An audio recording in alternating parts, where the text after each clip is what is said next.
Well, welcome everybody. The Office of Programs to Enhance Neuroscience Workforce Diversity within the National Institutes of Neurological Disorders and Stroke is pleased to welcome you to the Open Stage webinar series. This is the targeted outreach effort we have for our diverse neuroscience community to learn about NINDS programs and network with NIH and NINDS program staff. This month, we are very excited to welcome the NINDS staff in the Office of Global Health and Health Disparities. Before we get started, I just have a few housekeeping items. So a few meeting reminders. All attendees are muted. This is a webinar, but you'll have plenty of opportunities to submit your questions through the Q&A function at the bottom of your screen. You can upvote questions and you can also ask questions anonymously. And we'll have plenty of time for Q&A at the end of the webinar. You can also post any comments to the chat to everyone or to the hosts and panelists if you wish. A reminder that we are recording this and we'll transcribe it and archive it on our NINDS website. We'll share the slides, a bunch of resources, the recording, everything afterwards, so you don't need to worry about that. And you can also enable closed captions under transcript at the bottom, or you might see a captions button at the bottom of your screen. And again, I'll share an email in probably the end of the week or early next week with all the details of this webinar and links to follow us on social media and stay connected with us through our listserv. So with that, we're very excited to have OGHHD with us. I'll pass it off to Dr. Richard Benson to get us started. Thank you, Anna, and welcome everyone to this open stage that's being hosted by the NINDS Office of Global Health and Health Disparities. I'm going to start by introducing the people that make up our office. We have Dr. Sharice Sankar, who you will hear present shortly. We have Stacy Chambers, who will also be presenting today. We have Naomi Booker, who's going to come on at the end to assist with questions. And we have Dr. Katie Reichard, and ask her to turn on her camera so that you'll see her. And then we have, thank you, Katie, and we have Ms. Carol Kong. I don't think Carol is with us today. She's busy working. So the NINDS, actually, the mission of the NINDS is to decrease the burden of neurological disease or the negative outcomes of neurological diseases for all. We actually also have a health disparity statement. The NINDS is committed to reducing the disproportionate impact of neurological disease borne by underserved groups of society, including racial and ethnic minorities, rural people who live in rural areas, the socioeconomically disadvantaged populations, and disabled populations. And we do that by funding a spectrum of research from basic science through clinical studies and training the next generation of health disparities investigators. Our office in particular, the Office of Global Health and Health Disparities, leads the coordination, development, and reporting of programs and initiatives related to national and international research on disparities and inequities in neurological diseases. We have certain programmatic activities here in our office, but we also have certain policy planning and communication activities. Some of our programmatic activities include building sustainable capacity in low and middle income countries to conduct and apply research to address public health challenges associated with neurological disorders. We support bilateral partnerships between the US and middle to high income countries in research areas that are of mutual interest, and you'll hear more about this from Stacy Chambers. And also advancing research on tailored prevention and treatment strategies aimed at improving outcomes in underserved and understudied populations in the US, including those populations designated by the NIH to experience health disparities, and that include racial and ethnic minority groups, people in rural areas, sexual gender minorities, socioeconomically disadvantaged populations, and populations living with disabilities. And we do that through investments in research and training. And you'll hear more about this from Dr. Sharice Sankar. Relative to our policy and planning and communication activities, We actually help with congressional reporting on inquiries related to either global health or health disparities. We do annual and triennial enrollment inclusion reports for the Institute, as well as reporting for NIMHD. We provide health equity and global health expertise across the Institute, and also global health and health disparities strategic planning as well. So despite our office and all of the activities at the NINDS to address health disparities and move towards the state of health equity, we know that there are still disparities that are present in the United States. And so in 2020, the Office of Global Health and Health Disparities, in collaboration with the NINDS Office of Science, Policy, and Planning, we embarked on a strategic planning process for health equity. And through this process, we wanted to develop a scientific, transparent plan that was open to the public, where we could determine our priorities and investments for the next 5 to 10 years. We did this by creating our Institute Director commissioned a working group of our National Advisory Council. It was led by 2 people who were members of our National Advisory Council at the time, Dr. Karen Johnston and Dr. Edward Trinvathan. They organized a group of over 30 experts from across the country. We also created a health equity coordinating committee that included members of the Office of Global Health and Health Disparities, the Office of Science, Policy, and Planning, and others across the NINDS. We also created a health equity work group with the goal of helping to do some of the portfolio analysis that we embarked on that I'll talk about shortly, as well as to educate our colleagues about topics related to health equity. We invite in speakers periodically, we do journal clubs and other things related to health equity. We also did a portfolio analysis for a 5-year period of what the NINDS has funded related to health equity or health disparities. We also had a request for information, which is a process by which the federal government solicits information from the public. We asked people to tell us on areas that they felt are areas of health inequities and neurological disorders, known interventions or potential interventions, and low-hanging fruit related to health equity and health disparities and neurological disorders. We also put together a trans NIH work group. We did a literature review that's still ongoing, as well as we reviewed the previous recommendations from the first strategic planning process for health equity at the NINDS, and that was from 2011. And then we had one of the capstones of the process, a headway workshop that took place in September 2021. It was a 3-day virtual workshop. Our major output from this process was the publication of 10 manuscripts that were published in the Journal of Neurology. I'll show you, talk about that a little bit more. But first, just so that we're on the same page, we actually use the Healthy People 2030 definition of health equity. And you can read that here on your screen. I won't go into that, but I will sort of explain this schematic or diagram that's on the right side of your screen.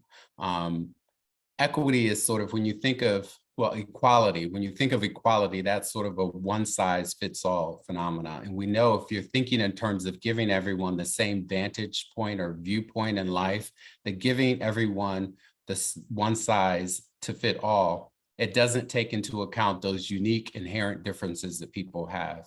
And so what we'd like to think in terms of is equity.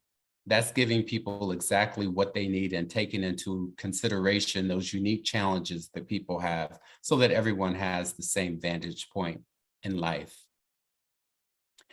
I have here a listing of the 10 manuscripts that were published on August the 15th in the Journal of Neurology. We did this because we wanted it to be open to the public. It's open access, meaning you don't have to have a subscription to this particular journal in order to review or look at this information. You can just Google this and pull it up and read through all of the articles. I'm going to discuss some of the outputs from 2 of them, but it's very readable. You can start with the executive summary and go from there. One of the first manuscripts that I'm going to talk about today is The Lives Lost to Inequities, Avertible Deaths from Neurological Disease in the Past Decade. This particular working group wanted to contextualize disparities in neurological disorders, and we wanted to sort of create the big picture in terms of what's happening when we think of inequities in neurological disorders. So there was a group, including myself, that reviewed the CDC death counts for a 10-year period from 2010 to 2019. We looked at ICD-10 codes for neurological disorders, and we also looked at disorders that could be related to neurological disorders as well, such as hypertension, which is not itself a neurological disorder, but is closely associated with a neurological disorder, stroke. We also looked at the National Institutes of Health Research Conditions and Disease Categorization System as well, or RCDC system as well, for these particular diseases. And then we looked at all of these diseases based upon race and ethnicity. And a priori, we made the determination to use whites, non-Hispanic whites, as the reference group. And I'll talk about this a little bit in a minute, because this is important in terms of health equity as well. What you see here on this particular diagram is the mortality rate from neurological disorders for a 10-year period from 2010 to 2019. You can see that African Americans actually have the highest mortality rates of any group, with the line at the top. We can also see, surprisingly, that there's an increase in mortality from neurological disorders. And this is not just due, we know that in the end of 2019 and beginning of 2020, we started to see more deaths from stroke due to the COVID-19 pandemic. We actually controlled for this, and we still see, despite this, that there is an increase in mortality rates from neurological diseases. Right under that, we see this in the blue line, we see the mortality rates for white Americans, not Hispanic white Americans. We can see that it's lower than Blacks. However, we can see that it's also increasing. The mortality rates are increasing as well for white Americans. The point that I want to make in terms of health equity, we made the determination to compare Black Americans with white Americans and other race ethnic groups. And what we see is that if you go down to the lowest line, you can see with the non-Hispanic Asian Hawaiian group that they actually have the lowest mortality rate from neurological disorders. And so it's important for this. We know that Blacks and white Hispanics, oftentimes most studies will use non-Hispanic whites as the comparator group, but we can see that there's a group that actually has lower mortality rates than non-Hispanic white Americans. Therefore, there's a lot of things that Black Americans, white Americans, and other Americans can learn from studying Asian American populations as well. And so that's why health equity, or achieving the highest level of health for everyone in the country, is important to do. So back to this particular study, we can see that during this 10-year period, there were nearly 30,000 excess deaths due to inequities. What that means is that there were 30,000 more Black Americans that died if that would not have died if Black Americans had the same mortality rate as non-Hispanic white Americans. And obviously, if we compare Black Americans with Asian Americans, the number would be larger. And this is outlined in the article as well. So I suggest that you go and read through that article. The other thing that I'd like to do is discuss the NINDS Social Determinants of Health Equity Research Framework. And this is a really novel framework that we're proud about. And what this framework does is it contextualizes the conditions beyond the biologic and predisposing conditions that impact neurologic health and well-being. Historically, research at the NIH has focused on biological conditions and its impact on neurological disease, as well as predisposing conditions.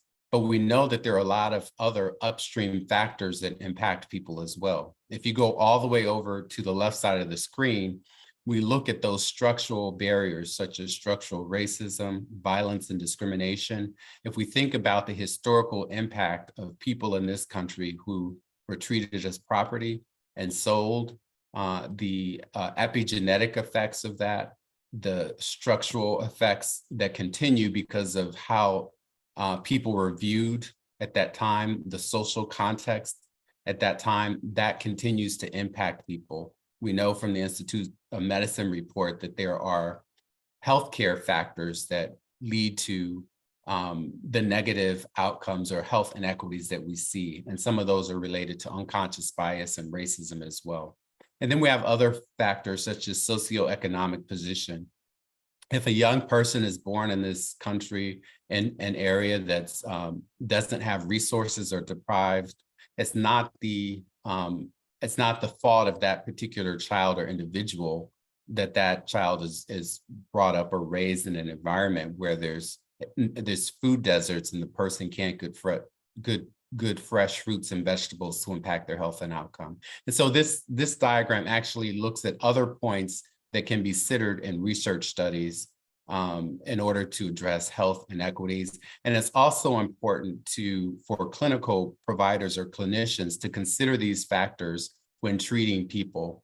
Healthcare does not occur in a vacuum. When a medical provider is taking care of a person with a neurological disease and does not consider these other upstream factors as part of their medical plan, then that person is not providing the highest level of medical care.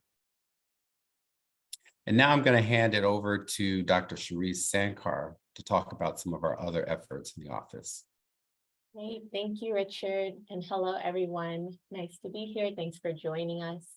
So Richard has talked about some of the broad work we do as an office, and I'll just go into a little more detail about the health equity related initiatives that our office leads and participates in.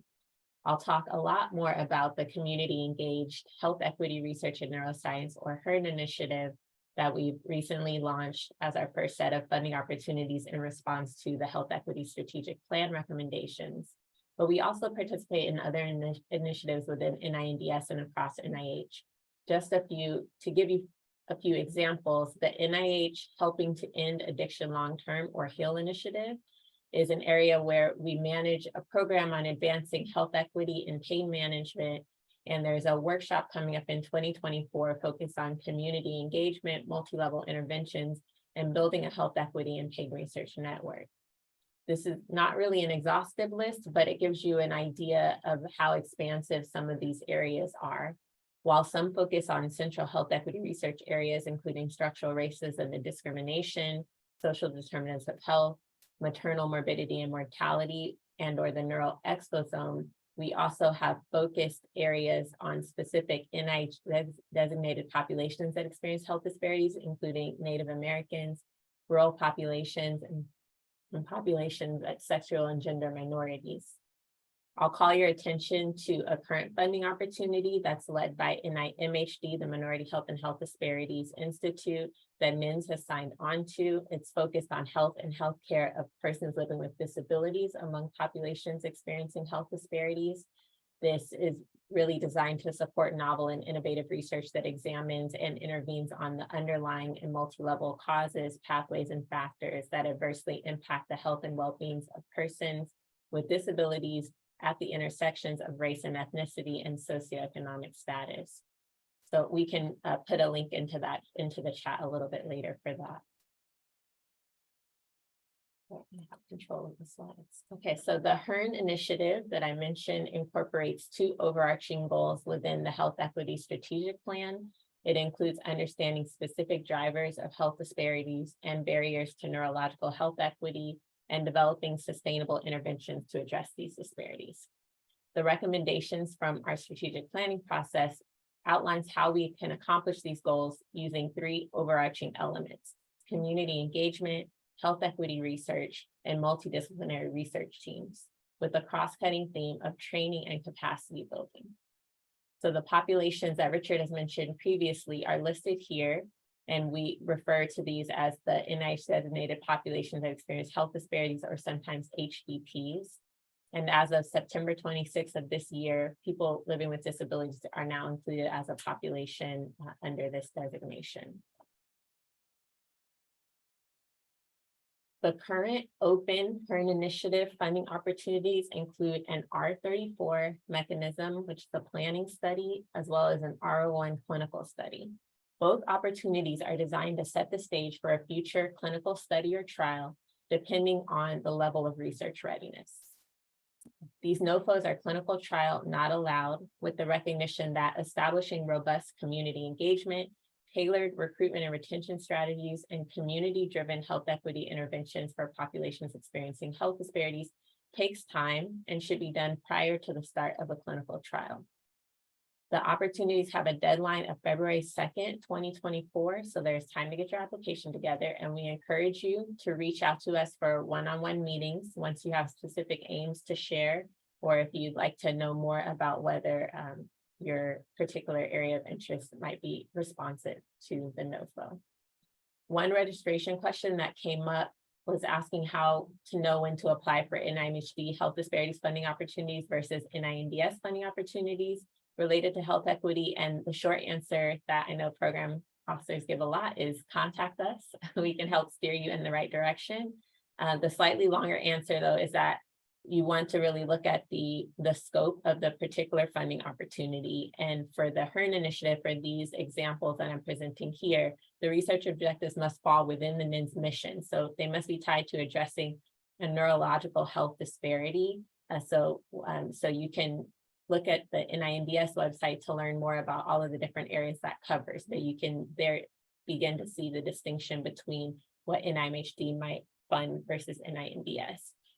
But again, there are other important components that are specific to this NOFO, such as incorporating community engagement, that if you don't include, you would likely not be successful. So again, it's important to review the NOFOs in detail, and then again, reach out to us and we can help steer you in the right direction. So the R34, just to go into a little bit more detail, is a 2 to 3 year planning grant with a goal to assess the feasibility and or determine best practices to conduct community engaged health equity research across different neurological disorders. In distinction from the R01, these studies are only including a limited scope of aims that will support, enable, and or lay the groundwork for a future 5-year study or trial. And they must fill a gap in community engagement with populations that experience health disparities, or neurological health equity research, or multidisciplinary research team expertise. Some of the specific areas include, but are not limited to, culturally tailored approaches to build trust in HDP communities, identifying and assessing approaches to address disparities in neurological disorders due to stigma, bias, and or discrimination at the patient, provider, community, and or systems levels, and strategies to address specific modifiable social determinants of health that contribute to disparities in neurological disorders. My apologies for not writing that out. So SDOH is social determinants of health. And the goal of the R01 is to establish clinical trial readiness for community-driven research interventions by utilizing community-engaged research and collaborative multidisciplinary teams to identify, develop, and evaluate strategies to improve outcomes related to neurological disorders. And so these some examples of the specific areas include examining biopsychosocial mechanisms and adverse childhood events as mediators, or social determinants of health as mediators that may be driving health disparities. Also utilizing SDOH-informed instruments to assess and measure SDOH in future interventions. And as I mentioned, establishing trial readiness, which is detailed in the NOFO itself. So this little diagram here is to indicate that these NOFOs include a newly developed community engagement and research inclusion plan, which I'll talk a little bit more about in the next slide. But it's complementary to the existing BRAIN initiatives plan for enhancing diverse perspectives, as well as the recruitment and retention plan, which is required for human subjects research. So you'll see how collectively these come together to really ensure that there's a clear expectation of community engagement, recruitment and retention, and workforce diversity that's centered on the communities experiencing health disparities. So as I mentioned, the SERI plan is based on one of the central recommendations we received from our strategic plan, which was to prioritize the implementation of community engaged research as a standard practice to aid in eliminating disparities experienced by NIH HDPs. So the SERI plan is a required component for these HERN initiative NOFOs to ensure a well thought out structured plan is made for community engagement. There are 5 components of the SERI that include defining the HDP community or communities of interest, defining who the community partners are, developing a partnership agreement, and a plan to incorporate the input from people with lived experience and the metrics to evaluate successful community engagement. So again, a lot of detail is provided in the NOFO. We invite you to review that if you're interested. And then we also held a pre-application technical assistance webinar in September, which gave a broader overview of the R01 and R34 background, so you can learn more about those here. And we also emphasize the non-responsive criteria, which again, I mentioned, it includes, requires a focus on populations that experience health disparities, as well as it may not be a clinical trial. And so there are specific areas, and a SERI plan is required and a PEDP plan is required. But we, again, go into detail there. And we also were grateful to have Dr. Shanta Rajaram join us to give an overview of the review process as well, so you can learn about that. And then we held a live Q&A where our director of our office, Dr. Richard Benson, joined us for that. And so we invite you to check that out. It's on the NIH NINDS YouTube channel, but you can go to our website at the bottom right-hand side, or Naomi has been putting everything in the chat, so you can find all of the information in the chat so that you can get the link to that YouTube video. Okay, and then finally, before handing it over to my colleague, Stacy, I just wanted to mention a trans NIH initiative that our institute is participating in called the Build Up Trust Challenge. So with recognition that racial injustice and inequities in healthcare are contributing to health disparities, and that lack of trust among underserved populations can lead to reluctance to engage with biomedical research and utilize healthcare technologies, NIH is awarding up to $1.25 million for solutions that increase research participation and the adoption of medical care by building trust and improving engagement with historically underserved communities. So you can read all about that at the link. Thank you, Naomi. She's on top of it. And the deadline to register is November 14th. So please check that out. And if you're interested, let us know. Okay, so with that, I will turn it over to Stacy. Thank you. Thanks very much, Cherise. Good afternoon, everyone. Over the next few minutes, I'll provide a brief overview of our global health portfolio. So at NINDS, our global health efforts has 2 main goals. The first is to build sustainable capacity in low and middle income countries through our investments in research and training. The second and broader goal is to reduce the prevalence of neurological disorders in LMICs through the dissemination and implementation of our research findings. Most of the global health programs and funding opportunities that the NINDS supports are led by the Fogarty International Center, whose primary objective is research capacity building.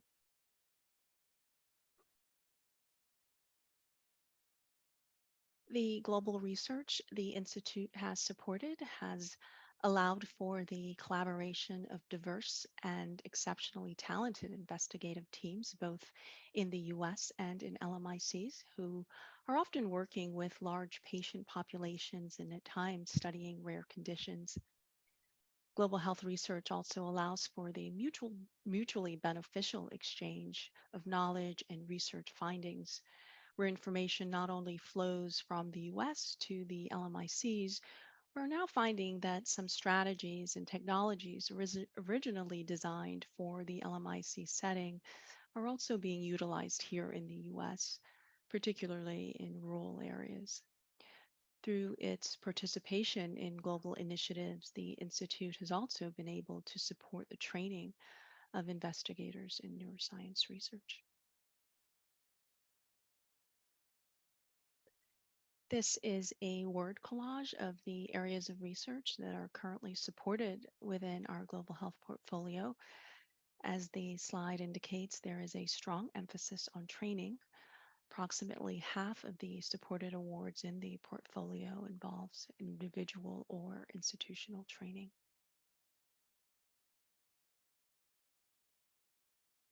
This is a snapshot of our global health funding by region. Most of the research we support is investigator initiated, and an emphasis on addressing the global disease burden is often reflected in the countries where our investigators choose to conduct their research. As suggested here, the African continent has one of the highest burdens of disease globally, and many African countries now face a double burden of both infectious and chronic diseases. Our second largest region for funding is South America, where we support some of our research on neuroviruses and neurocysticercosis. We also have a few K43 awards in South Asia and an award studying chronic pain in Ukraine. Last year, the Fogarty International Center and 7 participating NIHICs, including the NINDS, requested input on approaches NIH might take to promote greater equity in the conduct of research in low and middle income countries.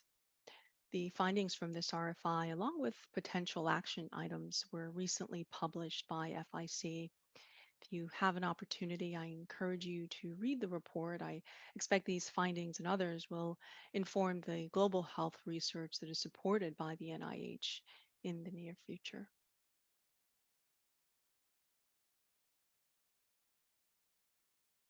This is a listing of the key thematic areas that were identified by respondents.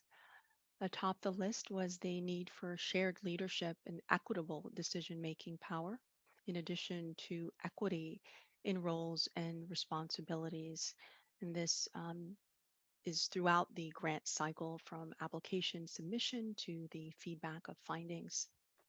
This was followed by funding limitations and gaps in research capacity. Respondents also felt that in terms of priority setting, the funding priorities of high income country funders did not always align with the research priorities of the LMIC investigators. Other areas of concern cited included data access and ownership and peer review. Our office is currently participating in a trans NIH work group charged with identifying strategies to address the gaps that have been identified in areas where the NIH can have the greatest impact. The Institute has for a number of years participated in bilateral programs and partnerships. The goals of these engagements is to support novel collaborations between the US and middle to high income countries in research areas that are of mutual interest. These programs aim to facilitate the pairing of in-country scientists, and monies normally do not cross waters. The Institute currently leads the US-Japan Brain Research Cooperative Program, which involves 7 participating NIHICs, and we previously participated in the US Brazil program, which was led by the NIAID. The purpose of the US Japan BRCP is to foster collaborations between neuroscientists from both countries. Through the use of administrative supplements, the program supports joint workshops and the visit of NIH investigators or their trainees to conduct collaborative research in Japan.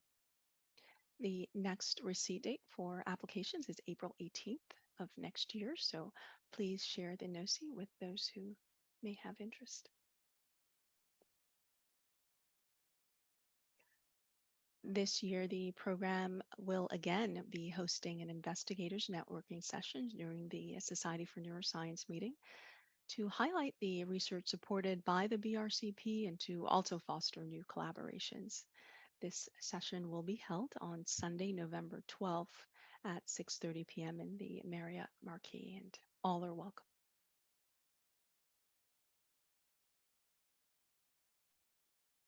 The Global Health Program for Fellows and Scholars, or what is now known as LAUNCH, is a long-standing initiative that is led by the Fogarty International Center. And earlier this year, launch actually celebrated its 20th anniversary at the NIH. The program provides 1 year of mentored research training in global health at research institutions in low and middle income countries. Awards are issued to a consortia of U.S. institutions. Currently, there are 7 awarded consortia involving 29 U.S. institutions. While the program is not currently accepting applications for institutions, applicants for new trainees, applications for new trainees, that is, are being accepted. So please visit the program website for additional details. I've included a few of the programs that are currently supported by the NINDS. One is led by Dr. Joe Zunt at the University of Washington, and another by Dr. Ben Chi at UNC Chapel Hill. You can learn more about some of the projects the trainees are involved in on the program website, in addition to other universities that are currently participating in launch.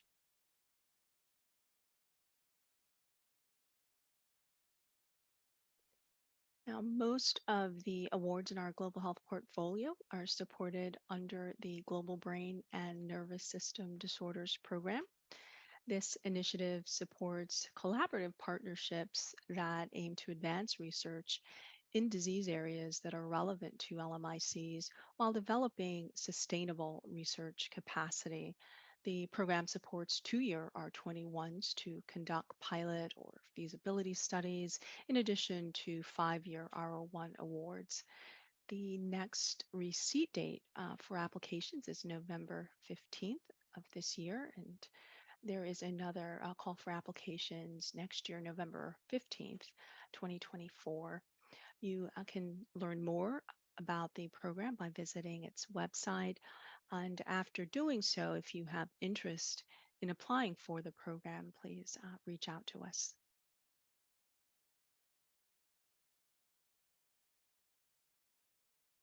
This is a listing of the global health funding announcements that are supported by the Institute. This listing can also be found on our website. And if you have interest, again, please reach out to us. We frequently schedule consultation meetings or Zoom meetings with potential applicants.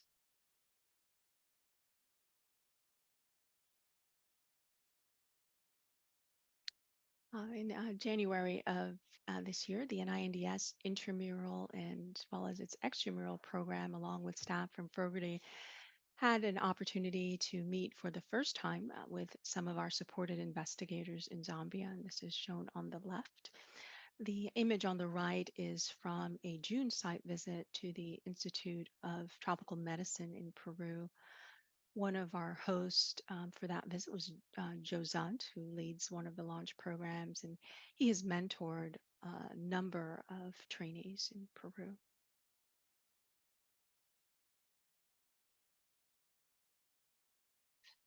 Okay, with this last slide, we encourage you to visit our website and to also subscribe to our listserv for weekly updates of funding opportunities and scientific meetings related to global health and health disparities.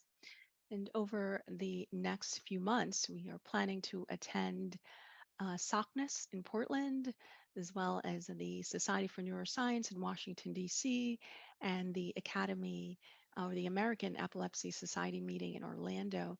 So if you are scheduled to attend any of these meetings, please be sure to visit the NINDS or NIH booth. We certainly would be happy to meet you in person. And with that, we would be happy to take questions. Okay, great. Thanks, Richard. Thanks, Stacy and Sharice, for that very informative overview of our office and activities. So I can ask Sharice to put her camera on as well. Okay, I see. Okay, so quickly, good afternoon, everyone. I am Naomi Booker. I'm a health program specialist in OGHHD, and I'll be here to help facilitate as we now transition into the Q&A session. So please be sure to enter your questions in the chat. In the Q&A, and I also have placed some useful links in the chat for you as well. Okay, so let's see here. I believe we have one question here relating to institution eligibility for our NOFOs. Are non-research focused institutions and or public institutions eligible to apply to our announcements? So this is based on institution collaboration, but I will go ahead and pose this to my colleagues to assist in further answering this question. Thank you, Naomi. I can jump into that question. Just want to make the point that the NIH actually, it funds research. So everything that we fund, it has to be related to research. There has to be a research question. But any of the eligible institutions can apply. So that could be, it could be schools, it could be a federally qualified health system, it could be a nonprofit organization. But we do suggest multidisciplinary teams, as Dr. Sankar mentioned. And so we suggest partnering with another group as well. But there should be a research question, and it should be related to a neurological disorder if it relates to us. And also engage the community in some way, as Dr. Sankar mentioned. So that was a long-winded answer, but I think I encompassed everything with that. Great, thanks, Richard. And just want to pose another question relating to our global health space. Stacey had talked about the launch program, and we have a question in regards to the launch program. Is it only available to students that attend the listed institutions mentioned in your presentation? Thanks, Naomi. That is correct. And so I'd encourage, I believe it was, I lost the person's name, but I also responded to their message, Dion, in the chat. If you have interest, or if you're in close proximity to one of the institutions that participate in the program, and as I mentioned, there are about 29 currently, I would recommend you reaching out to the lead investigator just to confirm that, find out if there is any way that you could potentially participate, particularly if you are in the same city, or you're not far from the university that's currently engaged in the program.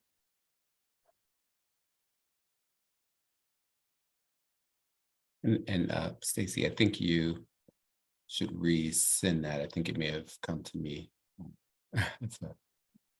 Will do. Thanks, Stacey.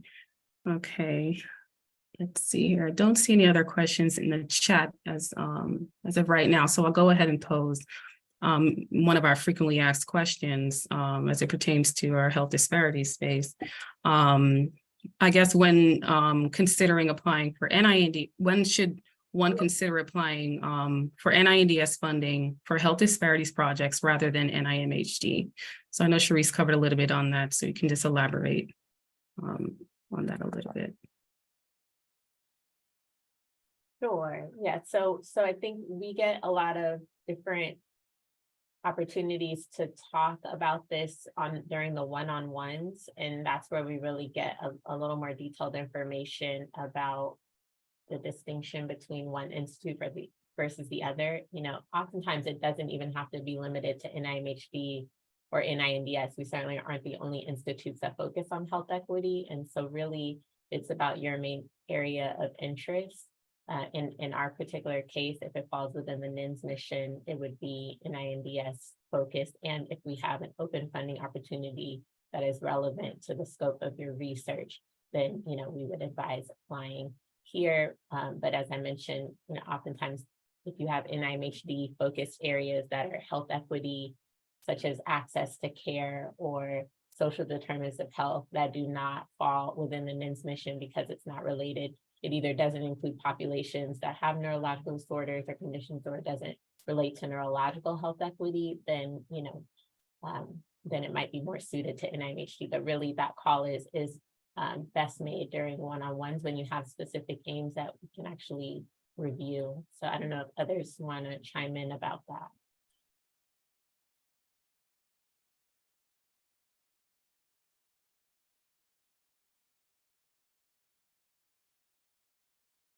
Okay, so no one wants to. Okay, thanks, Sharice. Just have also another question in regards to the global health research. In regards to the K43 grant, has that announcement been published or will it be published soon? Thanks, Naomi.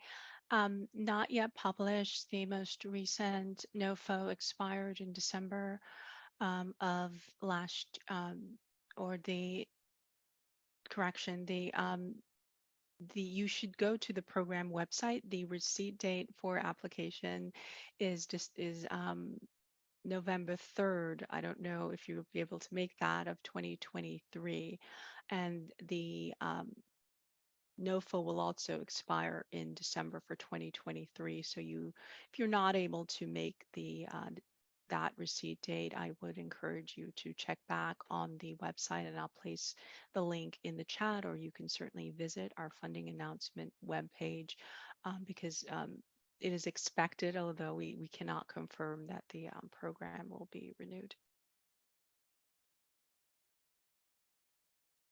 Okay, thanks, Stacy. I see we have a lot of questions pertaining to project related. So we would advise you all to please reach out to our office separately, to have a call, and we can better advise you specifically relating to your proposed project. Let's see. So we have a question here in regards to the feasibility of a project and asking if preliminary data is needed for that. So I don't know if so I'm going to assume that you're referring to the HERN initiative. You can clarify in the chat if that's what you're referring to, because we mentioned the feasibility in the, okay. Yes. All right, great. So now there are two different mechanisms, the R34 and the R01.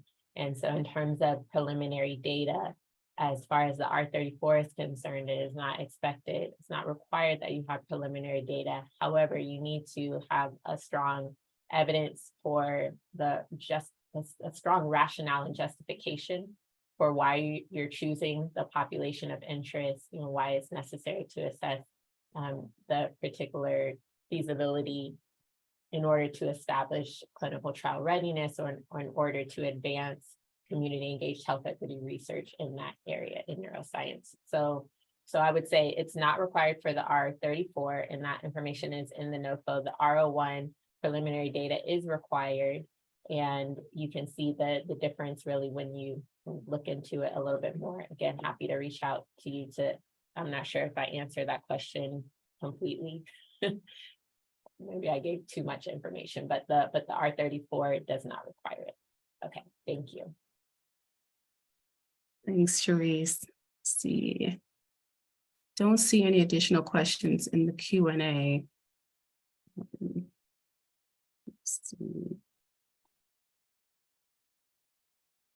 Okay, I see a question here, but I don't know if they meant to say NINDS. It's focusing on NIMH. So it might be out of our scope, pertaining to chronic respiratory diseases, health disparities. So again, if you have any questions pertaining to your research proposal in alignment with NINDS, please feel free to reach out to our team, and we'll definitely be happy to meet with you. Well, Naomi, I would just say to that question that they should consider the National Heart, Lung, and Blood Institute. That sounds as though it may be under the area of interest for that particular institute, unless it's some other neurological disease that you're referring to that has respiratory components associated with it. But everything that we that's within our mission is related to neurological disorders. Okay, thanks, Richard. Okay, I don't see any additional questions, so I'll give you all some time just to put some questions in the Q&A. And if you would prefer to follow up with our office after this webinar, that is fine as well. Let's see here. Okay, we just received one question here. Okay, so it's saying, would I already have to be associated with a specific institution or graduate program to apply for funding?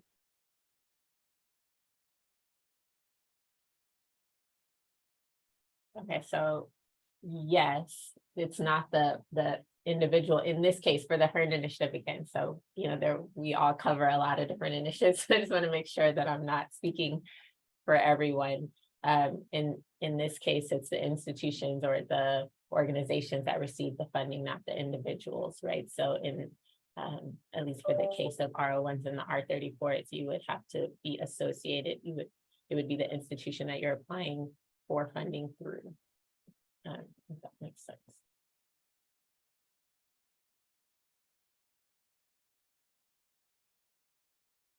Okay, thanks, Charisse. We just have another question here to talk a little bit about the suitability of these grants. I believe the HERN initiatives for primarily for undergraduate institutions.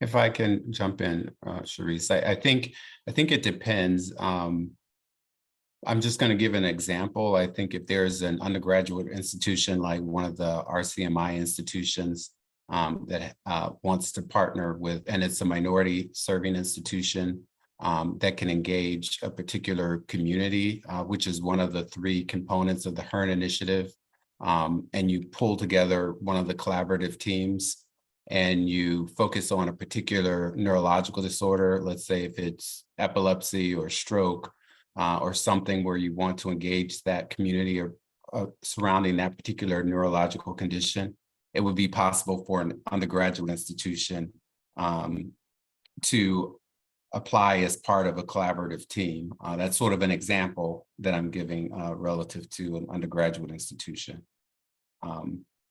So you really have to think in terms of, again, all of the questions have to be a research question that you're asking, where you're engaging one of the populations designated by the NIH to experience health disparities.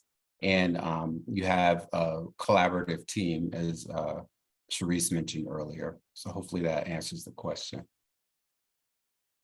If that's still not clear, then feel free to contact someone in our office and we can discuss it more directly. Okay, thanks, Richard. Let's see if we have any. Again, please feel free to put your questions in the Q&A.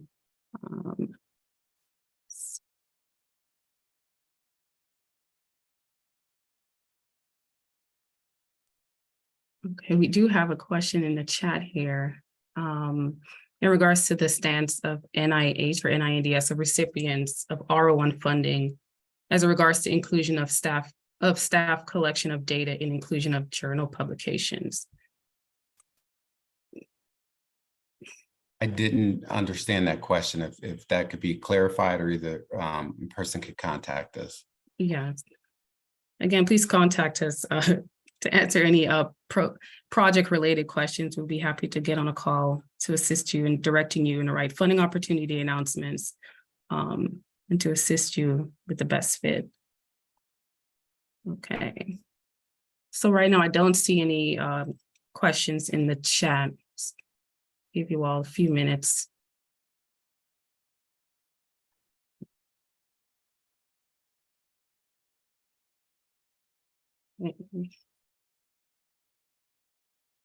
Okay, it seems like that is all the questions that we have as of right now. So again, please feel free to reach out to our office if you have any additional questions or have any interest in our funding opportunities, or would like to learn more about any particular area covered in today's presentation.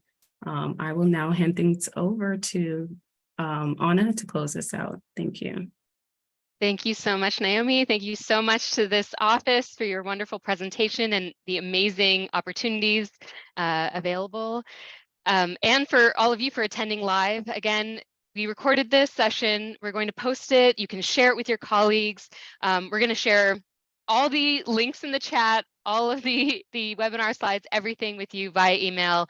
Look out for that email a little later this week. We'll also include everybody that spoke, all their emails as well, so you know who to contact. And really the purpose of this webinar is not only to share these opportunities, but also for you to see the people behind NINDS. You can put faces to names, and you know that we're all here to help and support you. So thank you all again for joining. I hope you continue to join us and stay connected with us. We have an open stage webinar coming up in a couple weeks, talking about our opportunities in the neural exposome space. If, again, you would like to stay connected, please do subscribe to the OGHHD listserv, and we also have a NINDS diversity training listserv as well. With that, thank you again so much for coming, and we'll be in touch shortly. Bye, everybody.